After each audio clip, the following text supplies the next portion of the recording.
دوستو today's information میں ہم آپ سب کا خیر مقدم کرتے ہیں. امید کرتے ہیں کہ آپ سب بخیر ہوں گے. دوستو آج ٹوڈیز انفارمیشن میں جادوگروں کی پہچان یا گھٹیا عاملوں کی پہچان کے تعلق سے کچھ باتیں ہم آپ کے سامنے بیان کریں گے.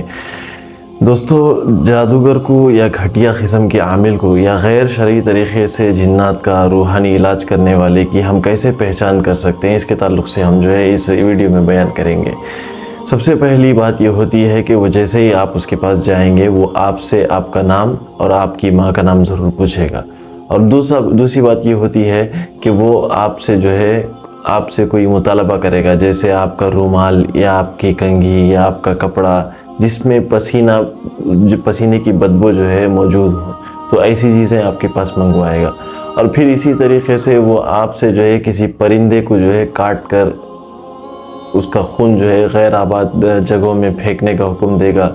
یا اسی طریقے سے وہ آپ سے کوئی پرندے کا مطالبہ کرے گا، جیسے مرغی ہے یا فاختہ ہے، کبوتر ہے، تو بالکل اسی طریقے سے وہ آپ سے مطالبہ کرے گا. اور اس میں یہ بات ضروری ہوگی کہ وہ جو بھی آپ لائیں گے وہ کالی رنگ کی ہو، یعنی سیاہ کلر کی ہو، تو یہ پہچان ہوتی ہے. اور بالکل اسی طریقے سے وہ آپ کو حکم دے گا کہ آپ ایک معینہ مدت کے لیے، جو کہ عموماً 40 دن ہوتی ہے، پانی کو ہاتھ نہ لگائیں. یہ اس بات کی علامت ہوتی ہے کہ وہ جو عامل جس جن سے مدد لے رہا ہے وہ نصرانی ہوتا ہے. اور بالکل اسی طریقے سے وہ آپ کو حکم دے گا کہ تاریک کمرے میں چلے جائیں، جہاں آپ خلوت اختیار کریں، آپ لوگوں سے نہ ملیں نہ جلیں. تو یہ بھی ایک طریقہ ہوتا ہے. اور یا پھر اسی طریقے سے وہ آپ کو کہے گا کہ غیر اللہ کی کوئی مدد کریں یا غیر اللہ سے مدد مانگیں، یا بالکل اسی طریقے سے شرکیہ کام کرنے کا وہ آپ کو حکم دے گا. اور بعض اوقات وہ ایسے بھی کرتے ہیں کہ کچھ چیزیں لکھ کر کاغذ میں یا بالکل اسی طریقے سے مٹی میں، یا مٹی کی جو پکی ہوئی مٹی ہوتی ہے یعنی جسے ہم چینی کہتے ہیں، تو اس میں کچھ چیزیں لکھ کر وہ آپ کو دیں گا کہ اس میں پانی ملا کر گھول کر اس کو پی لیا جائے. اور بالکل اسی طریقے سے شکر وغیرہ پر بھی دم کر کے دیں گے. اور بالکل اسی طریقے سے ایک اور طریقہ یہ بھی ہوتا ہے کہ وہ آپ کو تعویذ لکھ کر دے گا، تعویذ میں کچھ آیتیں لکھ کر دے گا. اور پھر ایک اور طریقہ یہ بھی ہوتا ہے کہ وہ آپ کو کچھ نقش و نگار بنا کے اس میں کچھ نمبر وغیرہ لکھ کے دے گا. یہ سب جادوگروں کی پہچان ہوتی ہیں یا گھٹیا عامل قسم کے لوگوں کی پہچان ہوتی ہیں.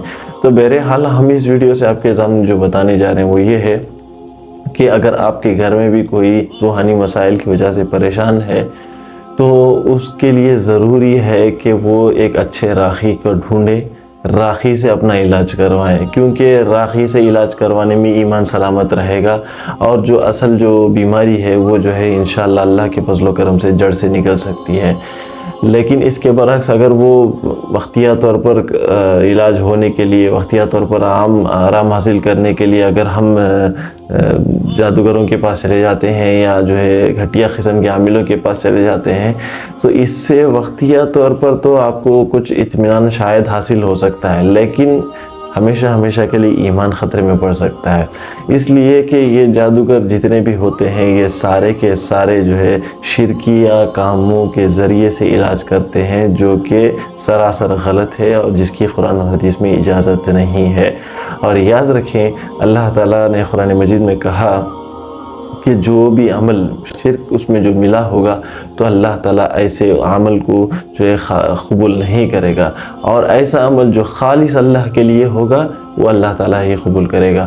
تو ہمیں بتانا یہ ہے کہ اللہ کے رسول صلی اللہ علیہ وسلم نے فرمایا جس کے دل میں رائی کے دانے کے برابر بھی شرک تھا تو وہ اللہ تعالیٰ جنت میں اسے جگہ نہیں دے گا، اور جس کے دل میں رائی کے دانے کے برابر بھی شرک نہیں تھا، خالص اللہ کی توحید موجود تھی، اللہ تعالیٰ اسے دوزخ میں کبھی داخل نہیں کرے گا. تو دوستو ٹوڈیز انفارمیشن میں بس آج اتنا ہی. ہماری ویڈیو میں انفارمیشن اگر آپ کو اچھی لگی ہو تو لوگوں کے درمیان اس کو شیئر کیجیے گا. ہم اگلی ویڈیو میں پھر آپ کے سامنے حاضر ہوں گے، تب تک کے لیے اجازت دیں. اللہ حافظ.